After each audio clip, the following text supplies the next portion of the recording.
છેલ્લા ઘણા દિવસથી ઇન્ડિગો ફ્લાઇટ કેન્સલ થઈ રહી છે ત્યારે વડોદરા એરપોર્ટના ડિરેક્ટરે પ્રતિક્રિયા આપી 3 ડિસેમ્બરથી અત્યાર સુધીમાં કુલ 30 ફ્લાઇટ વડોદરાથી કેન્સલ થઈ આગામી 15 તારીખ સુધી હજુ પણ ફ્લાઇટ કેન્સલ થાય તેવી શક્યતાઓ છે ત્યારે આજે પણ વધુ 4 ઇન્ડિગોની ફ્લાઇટ કેન્સલ થઈ 36 જેટલા પેસેન્જરોનો સામાન અત્યાર સુધીમાં પહોંચાડી દેવાયો છે હજુ પણ જે પ્રવાસીઓનો સામાન પહોંચાડવાનો બાકી છે તેઓને વહેલી તકે મોકલી દેવામાં આવશે ઇન્ડિગોની અવ્યવસ્થાને ધ્યાને રાખી ઇન્ડિયાની નવી 3 ફ્લાઇટ વધારવાની શરૂઆત કરવામાં આવી છે જેના કારણે પ્રવાસીઓની તકલીફ ન પડે આજ સુધી જેટલી પણ ફ્લાઇટ કેન્સલ થઈ તેનું રિફંડ ચૂકવી દેવામાં આવ્યું છે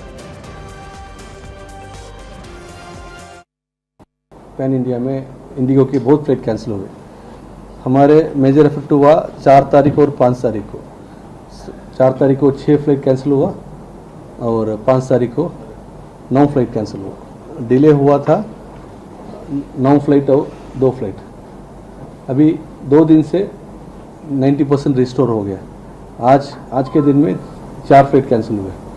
2 दिल्ली का पूना एंड मुंबई का अभी हम सोच रहे मीन्स अभी इंडिगो से भी हमने मीटिंग किया 15 तारीख से 100% हो जाएगा